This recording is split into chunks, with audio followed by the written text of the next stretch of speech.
दर्शकों नमस्कार, आप देख रहे हैं सिटी चैनल गुना। मैं हूं आपके साथ कैलाश कुशवाहा। आज नजर डालते हैं दिन भर की तमाम खबरों पर।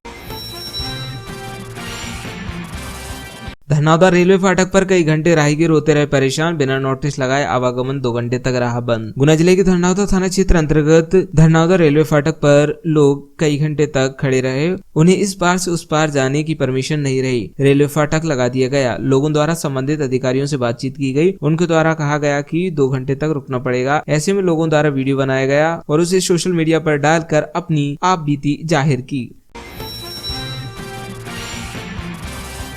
जिला प्रशासन एवं आजीविका मिशन की एक अनोखी पहल पिछले कई सालों से गुना जिले में सिलाई सेंटर की स्थापना की गई थी, जिसमें सिर्फ स्कूलों के गणवेश की सिलाई होती थी, जो काम 3 महीने में होता था और बाकी 9 महीने सेंटरों पर काम नहीं होता था। आजीविका मिशन के DPM दिनेश शर्मा ने एक अनोखी पहल कलेक्टर गुना फ्रैंक नोवल ए और CEO जिला पंचायत विवेक रघुवंशी के निर्देशन में प्रारंभ की। उन्होंने बंद पड़े हुए सिलाई सेंटरों के लिए संपर्क कर महिलाओं को 12 महीने काम दिलाने का बीड़ा उठाया और सूरत के एक व्यापारी द्वारा उन महिलाओं को काम दिया गया। पिछले 3 महीनों में महिलाओं ने अपना समूह बनाकर GST नंबर लेकर एक सहकारी संस्था बना ली, जो व्यापारिक तरीके से समझौते कर विभिन्न वस्त्रों का निर्माण कर रही है। अभी 2 सेंटर पर कॉलोनी मुहालपुर और लहरकोटा पर यह व्यवस्था शुरू हो गई है, पर शीघ्र ही जिले के समस्त सेंटरों पर व्यापारिक अंदाज में ये काम होता दिखाई देगा, जिससे ग्रामीण महिलाएं आर्थिक रूप से सुदृढ़ होंगी। प्रशासन आजीविका मिशन की ये पहल प्रशंसनीय है। खनिज विभाग के कर्मचारी ने लगाया खनिज अधिकारियों पर प्रताड़ित करने का आरोप। प्रताड़ना से तंग आकर आत्महत्या करने हेतु मजबूर। गुना जिले के खनिज विभाग में पदस्थ सोनू श्रीवास्तव ने वरिष्ठ अधिकारियों पर प्रताड़ना का आरोप लगाते हुए कैंट थाने में शिकायती आवेदन दिया है। बताया कि लगातार प्रताड़ना का सामना करना पड़ रहा है और मानसिक स्थिति खराब होने से आत्महत्या जैसा कदम उठा सकते हैं। वहीं ज्ञापन में बताया कि 5 अधिकारी कर्मचारियों द्वारा मेरे साथ अनैतिक व्यवहार किया जाता है, जिससे मेरे आत्मसम्मान को प्रतिदिन आहत किया जाता है। मानसिक दबाव व मानसिक रूप से प्रताड़ित किया जाता है। खनिज अधिकारी द्वारा अनैतिक मांग की जाती है। जब मेरे द्वारा मांग पूर्ति नहीं की जाती तो खनिज अधिकारी द्वारा अनैतिक दबाव बनाया जाता है और कहा जाता है कि कलेक्टर साहब नाराज हो जाएंगे, तुम्हें सस्पेंड किया जा सकता है। रेलवे ने जारी की नई समय सारणी। प्री नॉन इंटरलॉकिंग 4 ट्रेनें निरस्त, 2 का रूट बदल दिया गया। रेलवे में प्री नॉन इंटरलॉकिंग कार्य के चलते गाड़ियां निरस्त, मार्ग परिवर्तन और आंशिक निरस्त की गई हैं। पश्चिम मध्य रेल के बिना कोटा रेल लाइन दोहरीकरण के तहत भोपाल मंडल के रहटवास, पिपराई गांव तथा कोटा मंडल के वारा, सुंदलक एवं बिजौरा स्टेशनों पर 23 फरवरी से प्री नॉन इंटरलॉकिंग का कार्य किया जाना है, जिसके चलते इस मार्ग से होकर गुजरने वाली गाड़ियों में बदलाव किया गया है। रेलवे ने इसका संशोधन समय सारणी जारी की है। इन गाड़ियों में बदलाव: निरस्त ट्रेन गाड़ी संख्या 19341 नागदा बीना एक्सप्रेस 24 फरवरी से 13 मार्च तक, गाड़ी संख्या 19342 बीना नागदा एक्सप्रेस 25 फरवरी से 14 मार्च तक अपने प्रारंभिक स्टेशन से निरस्त रहेगी। कोटा इंदौर कोटा सुपरफास्ट एक्सप्रेस 26 फरवरी से 8 मार्च तक निरस्त रहेगी। परिवर्तित ट्रेनें: जोधपुर भोपाल एक्सप्रेस परिवर्तित मार्ग बाया कोटा नागदा संत हिरदाराम से होकर भोपाल जाएगी।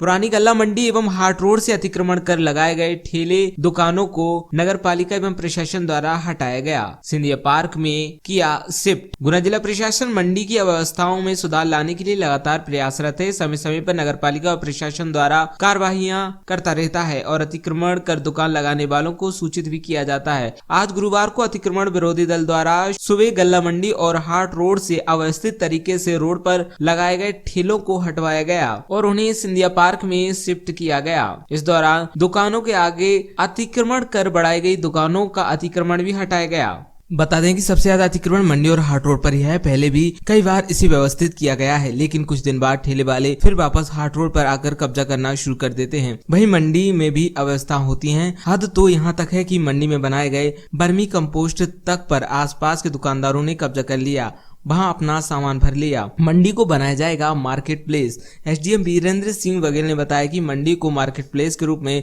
विकसित करने का प्लान है। ये कोशिश है कि मध्यम वर्ग और निम्न वर्ग को इसी प्रांगण में सारी सुविधाएं मिल सके। सब्जी, फल, कपड़े, बर्तन, चूड़ी, बिंदी से तमाम सामान उन्हें इसी प्रांगण में मिल सके। इसके अलावा खाने पीने का सामान, चाट, पपड़ी भी यहाँ पर नागरिकों को मिल सके। एसडीएम ने बताया कि सभी ठेले वालों से कहा गया है कि वे मंडी में जाकर अपने ठेले लगाएं। हाट रोड पर ठेला लगाने की किसी को अनुमति नहीं मिलेगी। अब अगर वहां ठेला लगाया जाएगा तो उन पर कार्रवाई की जाएगी। मंडी में पर्याप्त जगह है, जो भी ठेला लगाना चाहता है वे मंडी में संपर्क कर सकता है।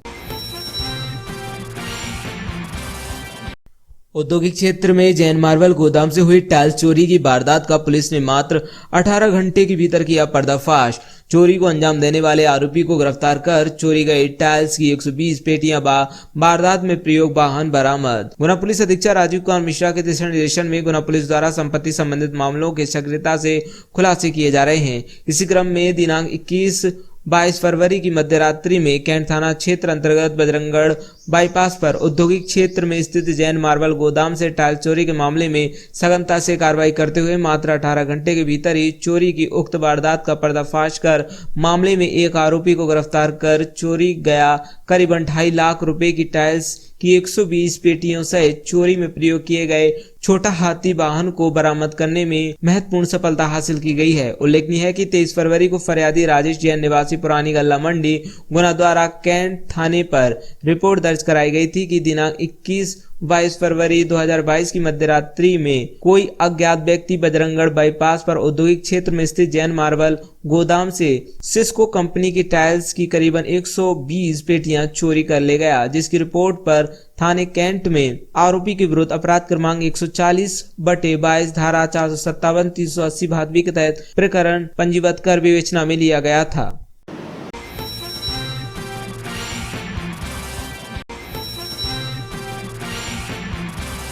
भारतीय जनता पार्टी महिला मोर्चा जिला गुना की कार्यकारिणी में मैथिल ओझा समाज महिला मंडल अध्यक्ष श्रीमती रजनी ओझा को बनाया गया। अभी हाल ही में जिला गुना की भारतीय जनता पार्टी महिला मोर्चा की कार्यकारिणी की घोषणा हुई, जिसमें गुना जिले से ओझा समाज की महिला मंडल अध्यक्ष श्रीमती रजनी ओझा को गुना अंतर्गत कैंट मंडल अध्यक्ष बनाया गया। इसके साथ ही ओझा समाज से श्रीमती कृष्णा झा एवं श्रीमती पिस्ता ओझा को महिला मोर्चा जिला उपाध्यक्ष नियुक्त किया गया। इस खबर से गुना जिले में मैथिल ओझा समाज में हर्ष व्याप्त है। इस अवसर पर मैथिल ओझा समाज गुना के युवा अध्यक्ष प्रदीप ओझा के नेतृत्व में युवा मंडल द्वारा नियुक्त पदाधिकारियों के निवास पर जाकर शुभकामनाएं दी गईं व समाज के उत्थान एवं विकास से संबंधित चर्चा की गई। श्री प्रदीप ने बताया कि समाज के धर्मशाला ट्रस्ट अध्यक्ष जनक ओझा के सहयोग से युवा मंडल निरंतर समाज के विकास में कार्यरत है। इसी क्रम में महिला शक्ति के उत्साहवर्धन हेतु शुभकामनाएं प्रेषित की जा रही हैं। महानायक नेताजी सुभाष चंद्र बोस और शहीद चंद्रशेखर आजाद की याद में आयोजित की गई काव्य गोष्ठी। बीती शाम कैंट में महानायक नेताजी सुभाष चंद्र बोस व अमर शहीद चंद्रशेखर आजाद की याद में नेताजी सुभाष चंद्र बोस यादगार गुना कमेटी द्वारा एक काव्य गोष्ठी शिक्षिका व कवयित्री श्रीमती नीलम कुलश्रेष्ठ की अध्यक्षता में संपन्न की गई। कार्यक्रम की शुरुआत शहीदों के चित्र पर पुष्प अर्पण से हुई। यात्री सेवा संगठन द्वारा भोपाल में डीआरएम को रेलवे सेवा बहाल करने को लेकर ज्ञापन सौंपा गया। ज्ञापन के माध्यम से बताया गया कि गुना बीना लाइन की लाइफलाइन और गुना बीना दमोह 51883, 51884 गाड़ी को बहाल किया जाए। उक्त गाड़ियों के चलने से मजदूर, व्यापारी, किसान, छात्र छात्राएं एवं अप डाउनर कर्मचारी बेहद परेशान हो रहे हैं, इसलिए उक्त गाड़ी को जल्द से जल्द बहाल करने को निर्देशित करने की कृपा की जाए। वहीं बीना नागदा गाड़ी को पूर्व समय अनुसार संचालन करने की कृपा करें। उक्त गाड़ी के समय परिवर्तन करने से बीना से व्यावरा तक अप डाउन करने वाले सैकड़ों अप डाउनर और आम यात्री परेशान हो रहा है। पहले उक्त गाड़ी बीना से सुबह 4 बजे लगभग चलती थी, जो सुबह 7 बजे आ जाती थी, जिसमें बहुत भीड़ होती थी। सैकड़ों की तादाद में गुना से सुबह कामकाजी लोग जाकर ब्यावरा सुबह 10 बजे पहुंच जाते थे। सभी वर्ग के यात्रियों को उक्त गाड़ी का समय मुनासिब था, परंतु जब से उक्त गाड़ी का समय परिवर्तन हुआ है, तब से उक्त गाड़ी खाली चल रही है।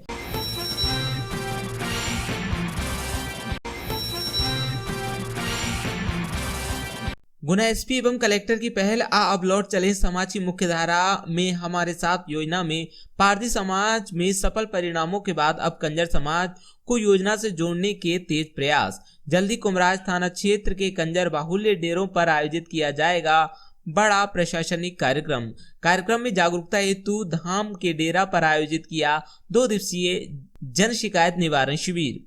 गुना पुलिस अधीक्षक राजीव कुमार मिश्रा एवं जिला कलेक्टर फ्रैंक नोबल ए की पहल पर अब लौट चले समाज की मुख्यधारा में हमारे साथ के तहत जिले में आपराधिक गतिविधियों में संलिप्त जनजातियों को समाज की मुख्यधारा से जोड़ने की ओर से लगातार आगे बढ़ रहे हैं। पुलिस अधीक्षक राजीव कुमार मिश्रा द्वारा बताया गया कि पारधी समाज के अपराधों में संलिप्त लोगों को अपराध छोड़कर समाज की मुख्यधारा में लाने हेतु गत वर्ष 2021 में धननावदा थाना अंतर्गत ग्राम बीलाखेड़ी में एक बड़ा प्रशासनिक कार्यक्रम आयोजित किया गया था, जिसमें पारधी समाज के लोगों द्वारा बढ़ चढ़ कर हिस्सा लिया गया था। इस कार्यक्रम में सामने सफल परिणाम आए दृष्टिगत रखते हुए कंजर समाज के लोगों को भी इस दिशा में शामिल करने हेतु चर्चा की गई, जिसमें परिणाम स्वरूप कुमराज थाना अंतर्गत कंजर बाहुल्य धाम का डेरा, सागर का डेरा, हुक्मा का डेरा, गुजरात का डेरा, मेहरबान का डेरा, खूटा तालाब एवं लक्ष्मी नगर के लोगों के द्वारा गुना पुलिस की पहल अब लौट चले समाज की मुख्यधारा में हमारे साथ के तहत समाज की मुख्यधारा में संलिप्त होने के लिए कदम बढ़ाया है। गुना पुलिस अधीक्षक राजीव कुमार मिश्रा एवं गुना कलेक्टर फ्रैंक नोबल ए उनके इस फैसले का स्वागत करते हुए इस दिशा में कार्य किया जा रहा है और क्षेत्र में कार्यक्रम आयोजित कर अब लौट चले समाज की मुख्यधारा में हमारे साथ अभियान के तहत अपराधों को छोड़कर समाज की मुख्यधारा में लाने के लिए प्रेरित किया जाएगा। श्रीमती आशा सिंह की पुण्य स्मृति में 50वां निशुल्क नेत्र शिविर 27 फरवरी को होगा। राष्ट्रीय आदरणीय रानी साहिबा स्वर्गीय श्रीमती आशा सिंह जी की 8वीं पुण्यतिथि के अवसर पर जैन मिलन रावगढ़ प्रगति सेवा संस्थान यूनियन विजयपुर एवं लॉयंस नेत्र चिकित्सालय गुना के तत्वाधान में एवं जन सहयोग से आयोजित 50वां विशाल निशुल्क नेत्र शिविर रावगढ़ में 27 फरवरी रविवार को आयोजित किया जा रहा है। और से पिपराई गांव के बीच प्री नॉन इंटरलॉकिंग का कार्य शुरू। पश्चिम मध्य रेल भोपाल मंडल के बीना रेल खंड पर और से लेकर पिपराई गांव के बीच रेल लाइन दोहरीकरण का कार्य अंतिम चरण में पहुंच चुका है।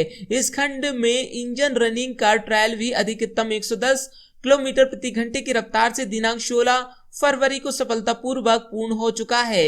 इस कड़ी में इस खंड का प्री नॉन इंटरलॉकिंग का कार्यक्रम भी रेलवे बोर्ड द्वारा अनुमोदित होने के उपरांत दिनांक 23 फरवरी से प्री नॉन इंटरलॉकिंग का कार्य भी शुरू हो चुका है। इस कार्य में लगभग 500 श्रमिकों व 25 से 30 अभियंताओं को नियोजित किया गया है। रावगढ़ विधायक जयवर्धन सिंह ने पुरानी पेंशन नीति को लागू करने के लिए मुख्यमंत्री शिवराज सिंह चौहान को लिखा पत्र। रावगढ़ विधायक जयवर्धन सिंह ने 2005 से पूर्व की पेंशन नीति को लागू करने हेतु मुख्यमंत्री शिवराज सिंह को पत्र लिखा है। उन्होंने पत्र में लिखा है कि 2021 में नई पेंशन नीति के कारण शासकीय कर्मचारी पेंशन के व्यापक लाभ से वंचित रह जाते हैं। 2005 में लागू की गई पेंशन नीति राज्यों पर बाध्यकारी नहीं है। इसको लागू करना या न करना राज्य सरकार पर निर्भर करता है, जिसका प्रत्यक्ष प्रमाण वर्तमान में राजस्थान की कांग्रेस सरकार द्वारा लागू की गई पुरानी पेंशन नीति है।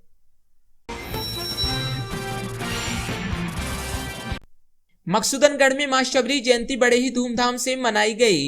इस दौरान भील आदिवासी समाज के लोगों द्वारा भव्य चल समारोह मकसूदनगढ़ से निकाला गया। चल समारोह जगह जगह तमाम लोगों द्वारा स्वागत भी किया गया। कार्यक्रम में प्रियंका पेंची, बल्लू चौहान, काला पहाड़, साहिल आदिवासी समाज के लोगों ने बड़ी संख्या में उपस्थित रहे।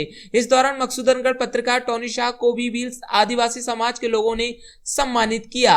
टोनी शाह पत्रकार द्वारा मधुसूदनगढ़ क्षेत्र के भील आदिवासी समाज के लोगों की समस्याओं को, उनकी परेशानियों को पत्रकारिता के माध्यम से हमेशा उठाया जाता रहा है। इसी के चलते मां शबरी देवी जयंती पर पत्रकार टोनी शाह को फूल माला पहनाकर शोभा बांध कर सम्मानित किया गया। आशी विधानसभा सीट से विधायक रघुनाथ मालवीय द्वारा भीम आर्मी संगठन पर आपत्तिजनक टिप्पणी एवं गैर संवैधानिक भाग्य का प्रयोग करने को लेकर महामहिम राज्यपाल के नाम जिला कलेक्टर के माध्यम से ज्ञापन सौंपा गया।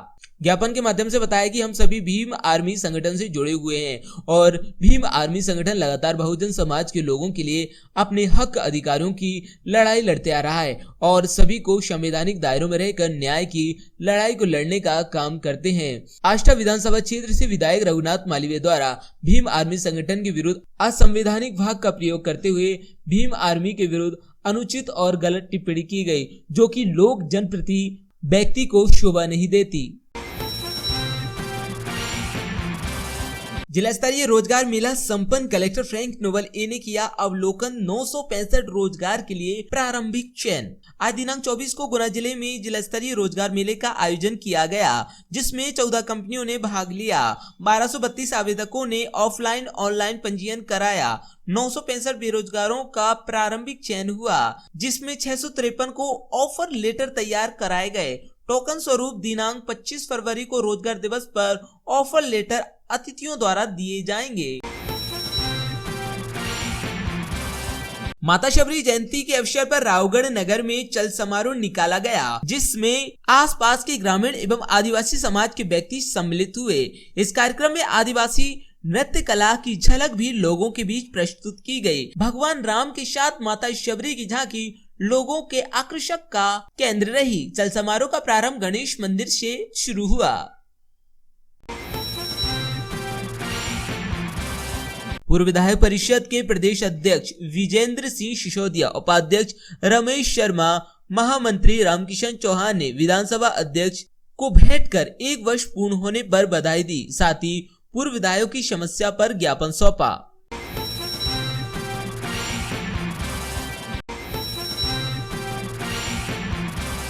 गुना जिले में हुआ नाइट कर्फ्यू खत्म। जिला कलेक्टर फ्रैंक नोबल ए द्वारा आज धारा 144 के तहत आदेश जारी करते हुए नाइट कर्फ्यू खत्म कर दिया है। कोरोना संबंधित सभी आदेशों को शून्य कर दिया है। वहीं सिटी चैनल आपसे अनुरोध करता है कि तीसरी लहर अभी खत्म नहीं हुई है। कोरोना के मरीज अभी भी आ रहे हैं। अपनी सुरक्षा का स्वयं ख्याल रखें, मास्क लगाएं और सोशल डिस्टेंसिंग बनाए रहें और सुरक्षित रहें। उमरी में चल रहे क्रिकेट मैच में आज इंग्लैंड ने पहली पारी में 7 विकेट के नुकसान से 110 रन बनाए।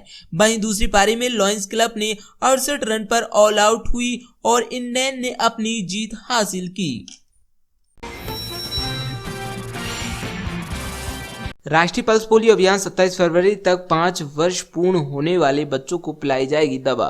टीम जाएगी घर घर 28 फरवरी और 1 मार्च। कलेक्टर फ्रैंक नोबल ए के निर्देशानुसार जन्म से 5 वर्ष उम्र तक के सभी बच्चों को पोलियो दवा की 2 बूंद पिलाई जाएंगी। अतः इसके अंतर्गत सभी नगरीय क्षेत्रों में तथा ग्रामीण क्षेत्रों में आंगनबाड़ी केंद्रों पर तथा सभी स्वास्थ्य केंद्रों को दवा पिलाई जाएगी। राष्ट्रीय पल्स पोलियो अभियान 27 फरवरी तक 5 वर्ष पूर्ण होने वाले बच्चों को पिलाई जाएगी दवा।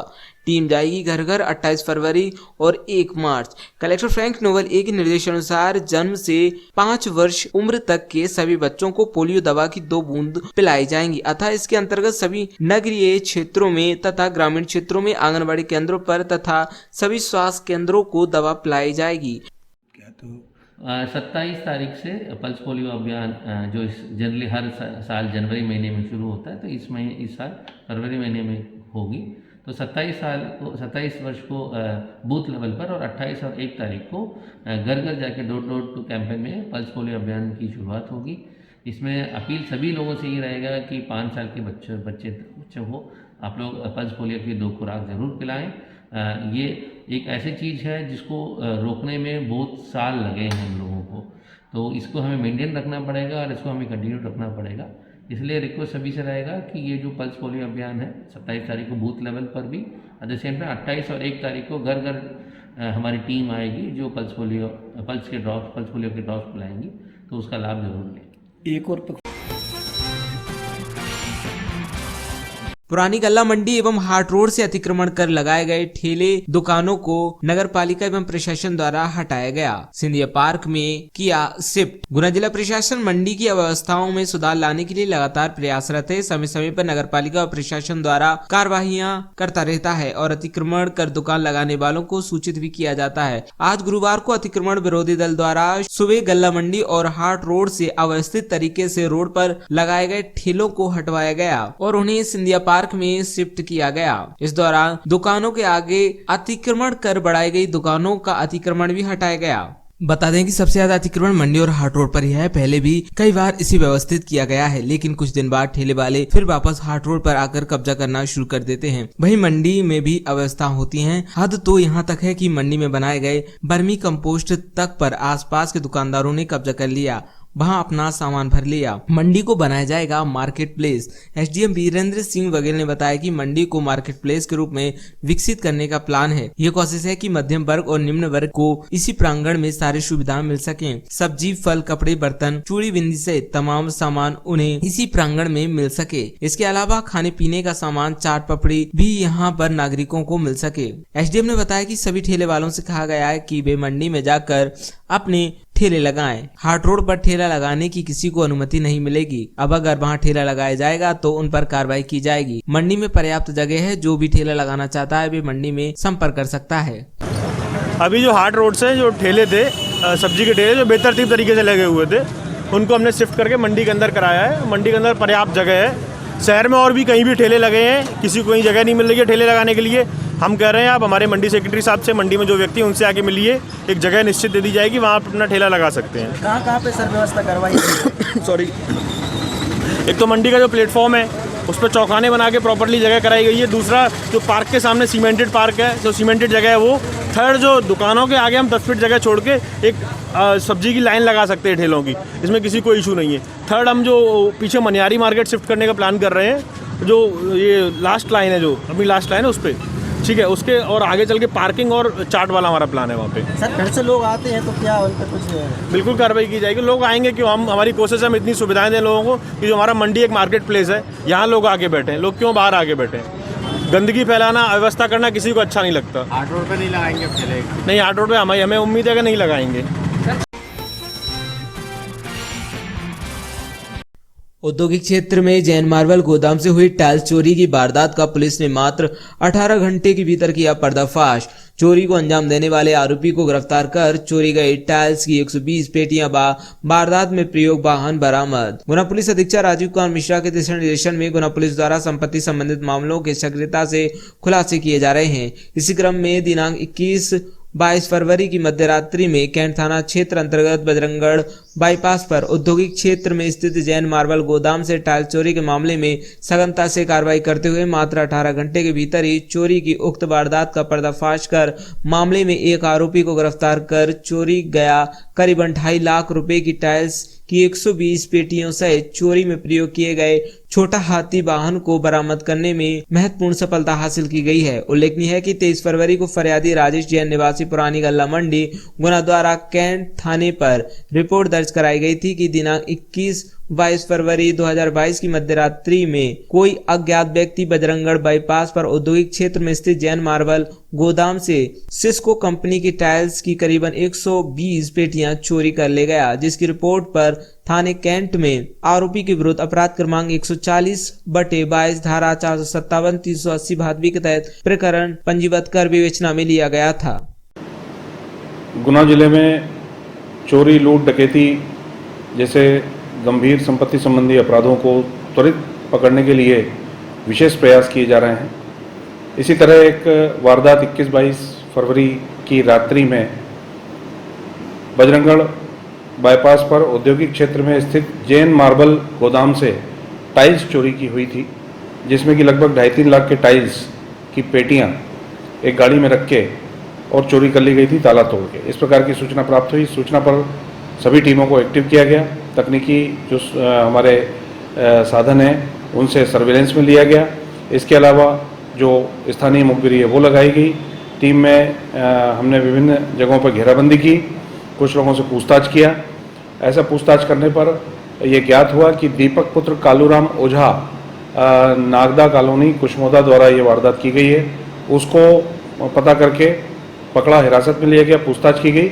उसके पास से ये पूरी टाइल बरामद हुई और जो गाड़ी इस्तेमाल हुई थी वो बरामद हुई। इस प्रकार से लगभग 8 लाख का मशरूका इसको गिरफ्तार करके बरामद किया गया है और ये मात्र 15 से 18 घंटे के अंदर इस चोरी को पकड़ लिया गया है। इस तरह से जो भी संपत्ति संबंधी अपराध हो रहे हैं उनका शीघ्र खुलासा किया जा रहा है। इसमें जिस भी टीम ने बहुत अच्छा कार्य किया है उन्हें पृथक से पुरस्कृत किया जा रहा है। खनिज विभाग के कर्मचारी ने लगाया खनिज अधिकारियों पर प्रताड़ित करने का आरोप। प्रताड़ना से तंग आकर आत्महत्या करने हेतु मजबूर। गुना जिले के खनिज विभाग में पदस्थ सोनू श्रीवास्तव ने वरिष्ठ अधिकारियों पर प्रताड़ना का आरोप लगाते हुए कैंट थाने में शिकायती आवेदन दिया है। बताया कि लगातार प्रताड़ना का सामना करना पड़ रहा है और मानसिक स्थिति खराब होने से आत्महत्या जैसा कदम उठा सकते हैं।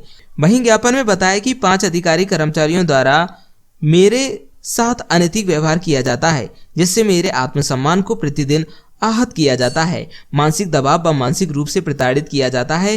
खनिज अधिकारी द्वारा अनैतिक मांग की जाती है। जब मेरे द्वारा मांग पूर्ति नहीं की जाती तो खनिज अधिकारी द्वारा अनैतिक दबाव बनाया जाता है और कहा जाता है कि कलेक्टर साहब नाराज हो जाएंगे, तुम्हें सस्पेंड किया जा सकता है। तो यहाँ पे क्या वरिष्ठ अधिकारियों के द्वारा मतलब आए दिन मानसिक रूप से प्रताड़ित किया जाता है, मतलब बेइज्जती की जाती है, अभद्रता की जाती है मेरे साथ में। और कुछ ऑफिस के दूसरे कर्मचारी उनको संरक्षण दे रखा है, उनसे कोई कुछ कहता नहीं है। उनकी गलतियों के लिए हमें डांटा जाता है और उनकी गलतियों को बिल्कुल साफ नज़रअंदाज कर दिया जाता है। ऑफिस से आए दिन फाइलें गायब होती रहती हैं, कागज़ गायब होते रहते हैं, लेकिन उन लोग की कोई जवाबदारी नहीं रखी गई है। और मतलब कोई भी चीज़ गायब होती तो उसमें सीधा हम लोग को इन्वॉल्व कर दिया जाता है, जबकि हमारा कोई काम नहीं है ऑफिस में, ना हमारी उन चीज़ों की जवाबदारी है। मेरे पास कोई चार्ज नहीं है, लेकिन फिर भी बिना चार्ज के भी उन चीज़ों की जवाबदारी मेरे को दी जाती है कि तुम्हारे पास होगा। लेकिन उस संबंध में जिस व्यक्ति के पास, जिस बाबू के पास चार्ज है उन चीज़ों का, उससे कोई सवाल जवाब नहीं किया जाता कि कहाँ पर है, क्या है। तो उन लोगों को पूरा संरक्षण दे रखा है। उनकी गलतियों के लिए हमें डांटा जाता है। चाहे जब किसी के सामने बेइज्जती की जाती है, तो करा जाता है, डांटा जाता है, तो हमारे आत्मसम्मान को ठेस पहुँचती होती है। तो मानसिक हालत बड़ी बेकार है। किस पद पे हैं आप खनिज विभाग? मैं खनिज सर्वेयर हूँ। कौन से अधिकारी आपको प्रताड़ित कर रहे हैं? क्या खनिज अधिकारी हैं हमारे खनिज विभाग के। क्या नाम है? श्री R.K. पांडे। तो आपने क्या शिकायत किया थाने में? मैंने वही मानसिक रूप से प्रताड़ना की शिकायत की है कि इन लोगों के द्वारा सभी के, मतलब उनके द्वारा क्या, सभी उनके अधीनस्थ जो भी सहयोगी उन सभी के द्वारा मेरे को एकजुट होकर परेशान किया जा रहा है। और आए दिन मुझको केवल एक ही धमकी दी जाती है कि तुम यहाँ से ट्रांसफ़र करा लो, अटैच करा लो, नहीं तो सस्पेंड करवा देंगे दोबारा। तो आपने ऐसा आत्महत्या का भी कदम उठाने का शिकायत की है उस आवेदन तो में? मानसिक रूप से अब आदमी करेगा क्या भाई साहब, बताइए कि ऑफिस में 5-6 लोग हैं, सब मिलकर एक व्यक्ति को एक तरफा, मतलब उसको कलेक्टर साहब को मिसगाइड करके, दूसरे कर्मचारी को मिसगाइड करके, उनको गलत जानकारी दे के मुझे मेरी छवि ख़राब कर रहे हैं, मेरे बारे में गलत अफवाह फैला रहे हैं, मेरे को परेशान कर रहे हैं। तो और फिर रास्ता क्या बचता है साहब, क्या रास्ता बचता है? तो आपको पूर्व में भी कुछ विवाद चला था या कुछ बात? पूर्व में साहब पता नहीं मेरे से क्यों चढ़ते हैं कि पूर्व में इनने एक प्लानिंग करके मुझे सस्पेंड करवा दिया गया था। मेरे को बोला गया कि मेरी एक ऑडियो रिकॉर्डिंग वायरल हो रही है और उसके संदर्भ में तुम्हें निलंबित किया जाता है क्योंकि शासन की छवि धूमिल हुई है। उस संदर्भ में मुझको 3 दिन का जवाब दिया गया कि भाई 3 दिन में इस रिकॉर्डिंग के संबंध में जवाब दो। तो मैंने जब उनसे रिकॉर्डिंग की कॉपी मांगी कि साहब जिस रिकॉर्डिंग के थ्रू मेरे को सस्पेंड किया गया है तो उसकी कॉपी दे दीजिए, उसको सुनूंगा तो मैं जवाब दूंगा। लेकिन मेरे को जवाब देने के लिए भी उस रिकॉर्डिंग की कॉपी नहीं दी गई और सीधा एक तरफा कार्रवाई करते हुए मेरे को मेरा पक्ष तक नहीं सुना गया, ना मेरा जवाब देखा गया और सीधा एक तरफा मेरे को निलंबित कर दिया गया। क्योंकि मेरे को मालूम था कि मेरे को गलत तरीके से निलंबित किया गया है, तो मैंने कमिश्नरी में अपील की और आज कमिश्नरी से आए हुए लेटर को 2 बार रिमाइंडर आ चुका है और 2-3 महीने से वो आवेदन पेंडिंग पड़ा हुआ है। यहाँ से मेरे उस संदर्भ में कोई जवाब और कागज़ वहाँ नहीं भेजे जाते हैं। तो बहाल हो चुके हैं आप? मैं बहाल हो चुका हूँ। अच्छा। गुना जिले में हुआ नाइट कर्फ्यू खत्म। जिला कलेक्टर फ्रैंक नोबल ए द्वारा आज धारा 144 के तहत आदेश जारी करते हुए नाइट कर्फ्यू खत्म कर दिया है। कोरोना संबंधित सभी आदेशों को शून्य कर दिया है। वहीं सिटी चैनल आपसे अनुरोध करता है कि तीसरी लहर अभी खत्म नहीं हुई है, कोरोना के मरीज अभी भी आ रहे हैं। अपनी सुरक्षा का स्वयं ख्याल रखें, मास्क लगाएं और सोशल डिस्टेंसिंग बनाए रहें और सुरक्षित रहें। सारे आदेश आज के डेट में निरस्त हो चुके हैं, परंतु कोरोना आज के डेट में भी हमारे पास केसेस आ रहे हैं। भले ही तीसरे लहर में ज़्यादा कॉम्प्लिकेशंस नहीं रहा हो, परंतु हम सतर्कता ऑलवेज बरते रहना चाहिए हम लोगों को और सुरक्षा ही एकमात्र उपाय है। तो कृपया करके मास्क पहनना ना स्टॉप करें और at the same time social distancing का भी पालन करें। ये दोनों एक्टिविटी पालन करते रहेंगे तो होपफुली हम कोरोना के जो भयावह स्थिति है कभी भी ना आने देंगे। तो इसके लिए कोशिश यही है कि अभी आधे समस्या खत्म हो चुके हैं, परंतु सेल्फ डिसिप्लिन अभी बहुत ज़रूरत है सभी के लिए। सभी लोग उसको मेंटेन करेंगे तो फ्यूचर के लिए सेफ रहेगा। 0 से 5 वर्ष के जिला स्तरीय रोजगार मेला संपन्न। कलेक्टर फ्रैंक नोबल ए ने किया अवलोकन। 965 रोजगार के लिए प्रारंभिक चयन। आज दिनांक 24 को गुना जिले में जिला स्तरीय रोजगार मेले का आयोजन किया गया, जिसमें 14 कंपनियों ने भाग लिया। 1232 आवेदकों ने ऑफलाइन ऑनलाइन पंजीयन कराया। 965 बेरोजगारों का प्रारंभिक चयन हुआ, जिसमें 653 को ऑफर लेटर तैयार कराए गए। टोकन स्वरूप दिनांक 25 फरवरी को रोजगार दिवस पर ऑफर लेटर अतिथियों द्वारा दिए जाएंगे।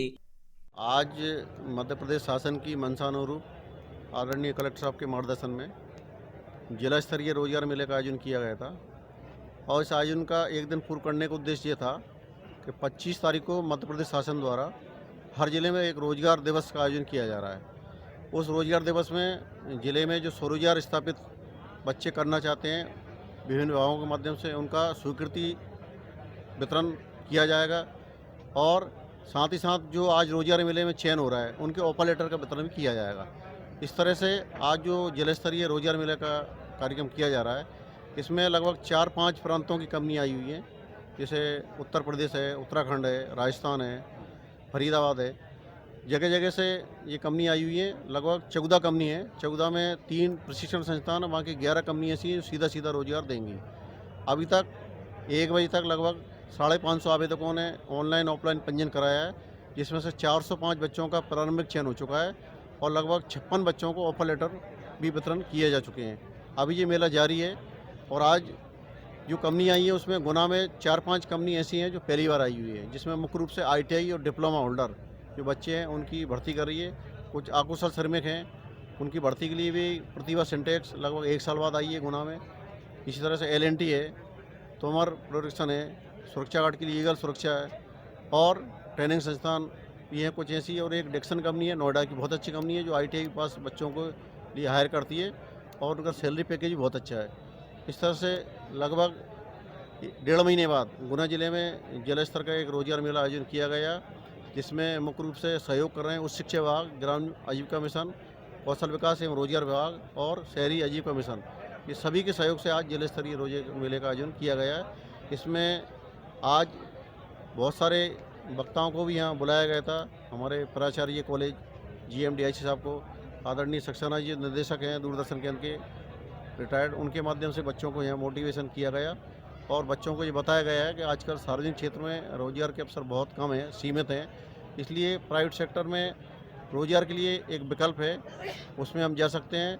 और यदि आप किसी कारणवश बाहर नहीं जा सकते, स्वरोजगार के लिए इच्छुक हैं, तो स्वरोजगार योजनाओं का लाभ भी उठा सकते हैं। इसी कड़ी में कल रोजगार दिवस का आयोजन किया गया है। उसमें माननीय CM साहब भोपाल से लाइव टेलीकास्ट संबोधन देंगे।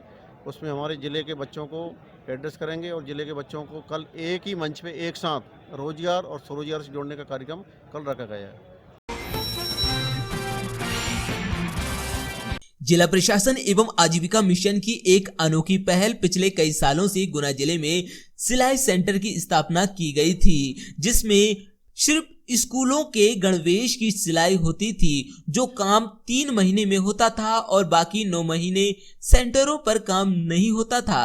आजीविका मिशन के DPM दिनेश शर्मा ने एक अनोखी पहल कलेक्टर गुना फ्रैंक नोबल ए और CEO जिला पंचायत विवेक रघुवंशी के निर्देशन में प्रारंभ की। उन्होंने बंद पड़े हुए सिलाई सेंटरों के लिए संपर्क कर महिलाओं को 12 महीने काम दिलाने का बीड़ा उठाया और सूरत के एक व्यापारी द्वारा उन महिलाओं को काम दिया गया। पिछले 3 महीनों में महिलाओं ने अपना समूह बनाकर GST नंबर लेकर एक सहकारी संस्था बना ली, जो व्यापारिक तरीके से समझौते कर विभिन्न वस्त्रों का निर्माण कर रही है। अभी 2 सेंटर पर कॉलोनी मोहालपुर और लहरकोटा पर यह व्यवस्था शुरू हो गई है, पर शीघ्र ही जिले के समस्त सेंटरों पर व्यापारिक अंदाज में ये काम होता दिखाई देगा, जिससे ग्रामीण महिलाएं आर्थिक रूप से सुदृढ़ होंगी। प्रशासन आजीविका मिशन की ये पहल प्रशंसनीय है। नमस्कार दर्शकों, इस समय हमारी टीम आई है कॉलोनी मोहालपुर पर। बमोरी ब्लॉक का एक गांव है और यहाँ शिवाजी राजे ग्राम संगठन द्वारा की महिलाओं द्वारा सिलाई केंद्र की एक स्थापना की गई है, जिसमें कि सूरत के व्यापारियों के लिए कपड़े सिले जा रहे हैं और प्रोफेशनल तरीके से ये काम हो रहा है। आइए हम बात करते हैं यहाँ की टीम के सदस्यों से। नाम है आपका? जी, मेरा नाम मीना फराटे। मीना जी, कैसे ये शुरुआत हुई, क्या कैसे इसकी तैयारी की, ये सेंटर कैसे अस्तित्व में आया और कब से आया? सर, पहले तो क्या था, आजीविका मिशन से हम पहले समूह से जुड़े हुए थे। उसके बाद हमने एक संगठन बना लिया तो फिर हमारे यहाँ कुछ महिलाएं ऐसी थी जो सिलाई का काम तो पहले से ही जानती थी, लेकिन क्या उतना ही काम गांव के हिसाब से उतना ही काम होता था। जो घरेलू कुछ सिलाई ब्लाउज वगैरह आते थे वो सिलती थी। लेकिन हमने जब समूह किया, उसके बाद संगठन किया, तो संगठन द्वारा हमने सर से कहा हमें कुछ काम ऐसा दीजिए जो महिलाएं हमारी कर सके। तो फिर हमने एक सेंटर का, संगठन के द्वारा एक सेंटर का, सिलाई सेंटर का काम किया। तो उसके बाद उन्होंने मशीनें मंगवाई आजीविका तहत। तो उसके बाद हमने यूनिफॉर्म का काम किया, लेकिन यूनिफॉर्म का काम सिर्फ 3 महीने का चलता था। 3 महीने करा, फिर मशीनें बंद रहती थी। फिर महिलाएं बोलती थी दीदी 3 महीने काम करते फिर 3 महीने से बंद रहता है, हमें कुछ ऐसा काम चाहिए जो 12 महीना चलता रहे और हमारा काम बिल्कुल अच्छे से चलता रहे और हमारी आजीविका चलती रहे। तो फिर हमने एक बार डीपीएम सर से बैठक में चर्चा की कि सर हमारी दीदियों के लिए कुछ ऐसा काम दीजिए जो 12 महीना चलता रहे और कुछ अच्छा ऐसा कि हम महिलाएं कुछ कर सकते हैं। तो उन्होंने कहा आप सिलाई में अच्छे हो तो हम सोचते हैं कुछ करने के लिए। तो डीपीएम सर ने हमारे कुछ ग्वालियर के, ऐसे एमपी के कुछ बाहर के व्यापारियों से चर्चा की। तो हमारे उसके तहत एक सूरत के जो व्यापारी थे उनने कहा कि इतनी छोटी मशीनों पे हम काम नहीं कर सकते। तो फिर हमने उनसे ये कहा कि हम बमोरी की और कहीं बाहर की मशीनें और लगवा के हम आपको काम करा के देंगे, लेकिन आप एक बार हमसे देख लो। तो फिर वो सूरत से यहाँ आके फिर हमारा पूरा सेंटर देखा, उनने हमें हमारे बारे से चर्चा की कि आप ये काम कर सकते हो क्या। उसके बाद हमने उनसे बोला कि आप थोड़ा सा सामान दीजिए। तो फिर उनने हमसे थोड़ा सा काम बनवा लिया, तो उनको अच्छा लगा। तो उसके बाद उनने अब हमें एक बार मीशो से भी, समसारा एक ग्रुप है, उसके द्वारा हमें 1000-1200 तक की सूट के कपड़े आए थे। तो हमारी दीदियों ने वो सिल के दिए, तो उनको वो बहुत अच्छा लगा। उसके बाद फिर अब वो हमें काम दे रहे हैं। अभी तो हम ट्रेनिंग का काम कर रहे थे 1 महीने तक, लेकिन अब सोच रहे हैं कि आप थोड़ा सा अच्छा काम करके अच्छा आजीविका चलती रहे हमारी दीदियों की। क्या शुभ नाम है आपका? सर, मेरा नाम वंदना पाटिल है। हम ग्राम संगठन शिवाजी राजे ग्राम संगठन के अध्यक्ष हैं। जो हमने काम चालू किया शुरू से, जैसे इसका स्कूल का ड्रेस का काम चालू किया था, ये 2 साल पहले से चालू है। तो 2-3 महीने का ही काम रहता था। तो उसके बाद ये डीपीएम सर ने हमारे लोगों के लिए सूरत से जो ये नई संभावना पैदा हुई है, जो नया काम शुरू हुआ है, है, तो उसमें अब धीरे धीरे वो प्रोफेशनल मतलब व्यापारिक रूप लेता जा रहा है। तो उसमें क्या संभावनाएं दिखती हैं आप? हम संभावना बहुत अच्छा काम करने के और बहुत आगे बढ़ेगा हमारा, ये गारमेंट के रूप में आगे बढ़ेगा। पहले तो हम सेंटर बोलते थे, अब इसको गारमेंट के रूप में, कंपनी के रूप में हम आगे बढ़ाएंगे। आपने सारे लाइसेंस ले लिए सब, जो जीएसटी वगैरह होता है? ले लिए।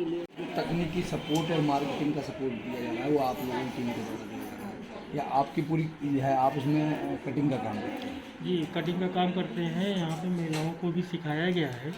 हम लोग जब आए हैं 2 महीना पहले यहाँ पे, तो महिलाओं को कम आता था काम, हम लोगों ने बहुत सपोर्ट करके इनको काम हमने सिखाया।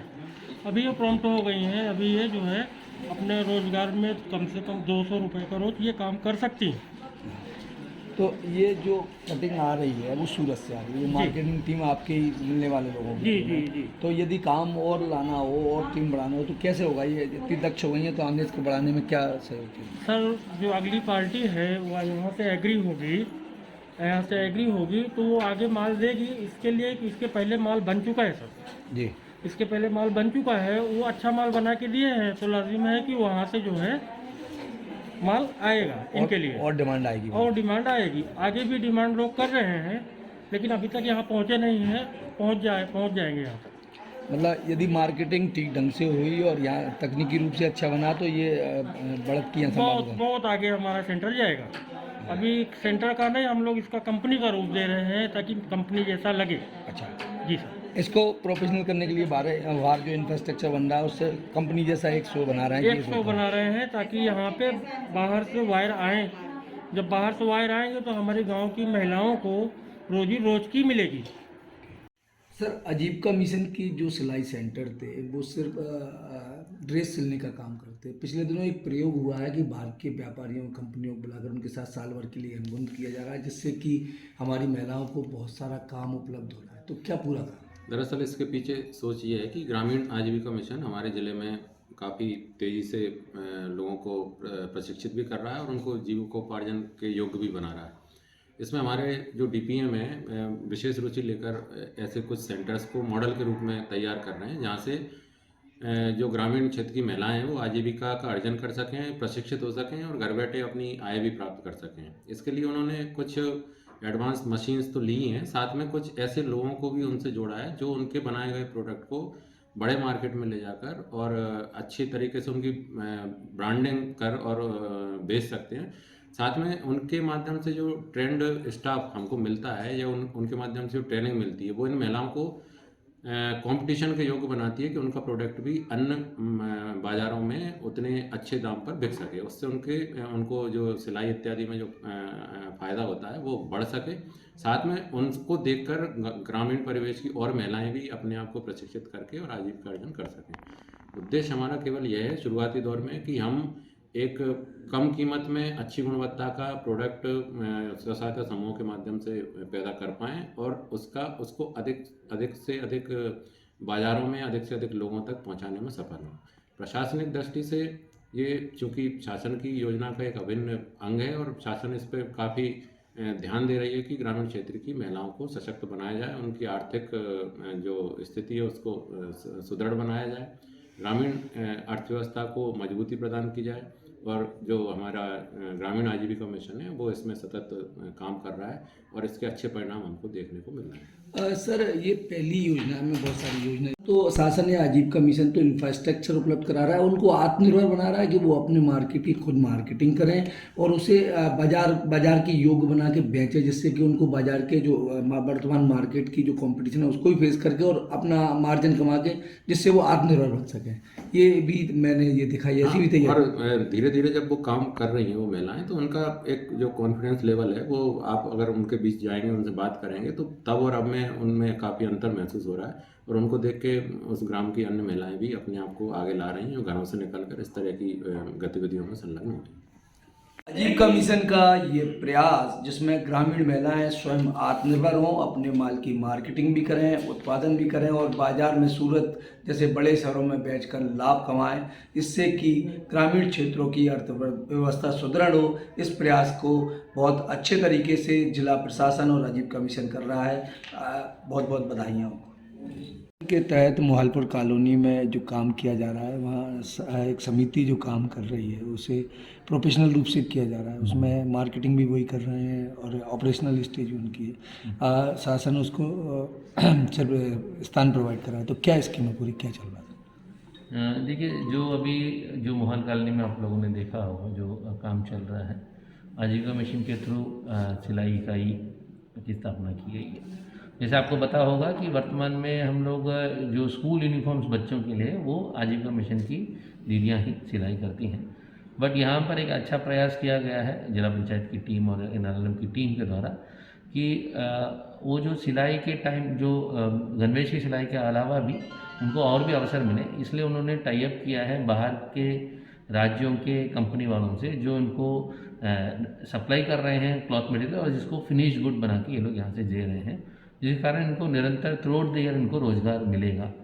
और अभी वर्तमान में यही कोशिश की जा रही है कि ये जो अभी सिलाई यूनिट है उसको और भी स्ट्रेंथन किया जाए और थ्रू आउट द ईयर उनको रोज़गार मिलने के लिए डिफरेंट जो कंपनीज हैं जो इधर राज्य के अंदर हो या राज्य के बाहर हो, उनसे भी हम लोगों ने टाई अप करने की कोशिश कर रहे हैं, जहाँ पर इनको रेडीमेड फिनिश गुड्स प्रोवाइड करने के लिए कंपनियां हमें हेल्प करें। सर, इंफ्रास्ट्रक्चर को कॉर्पोरेट टाइप बनाया जा रहा है, तो क्या ऐसा नहीं जाए गुना में उनका मेन ऑफिस हो, कॉर्पोरेट ऑफिस हो, जहाँ से लोगों को वो आगे और सप्लाई कर सकें, अच्छा इंफ्रास्ट्रक्चर उनको प्राप्त हो सके इसके लिए? नहीं, आपका कहना सही है, लेकिन अभी ये क्योंकि ये बिज़नेस मॉडल है, क्योंकि कोई भी कंपनी रन करती है तो उसको बिज़नेस मॉडल उसके प्रॉफिट के बेस पर रन करता है, तो ये सारी कंपनी उसको बेस पर डिसाइड करती है। तो वर्तमान में यहाँ से फिनिश्ड गुड्स बन के यहाँ से पैकिंग बन के होके जा रहा है। ओवर ए पीरियड हम लोग हमारी जो स्किल इम्प्रूवमेंट जब होगा, क्योंकि अभी जैसे ड्रेसेस की सिलाई कर रहे हैं, इसमें भी कोई स्पेशलाइज ड्रेसेस की जो सिलाई करते हैं उसको भी हमारी दीदियाँ सीखेंगी, तो जैसे जैसे ये डिलीवरी करने में इम्प्रूवमेंट होगी, स्किल में इम्प्रूवमेंट होगा, तो हमारा क्वालिटी इम्प्रूवमेंट होता है। और एक बार क्वालिटी इम्प्रूवमेंट होने के बाद तो बिज़नेस जो कंपनीज भी रहती है उनके पास भी अपॉर्चुनिटी रहती है कि हाँ यहाँ पर और भी एक्सप्लोर कर सकते हैं या यहाँ पर सेटअप किया जा सकता है, उनका एक बेस कैंप भी आ सकता है। तो ये गोइंग फॉरवर्ड फ्यूचर के लिए है, परंतु अभी कोशिश ये है, यही है हमारी कि अभी जो उनको निरंतर साल भर में उनको एम्प्लॉयमेंट मिलता रहे, इसके लिए विभिन्न कंपनियों के माध्यम से हम लोग टाई अप कराने की कोशिश की है।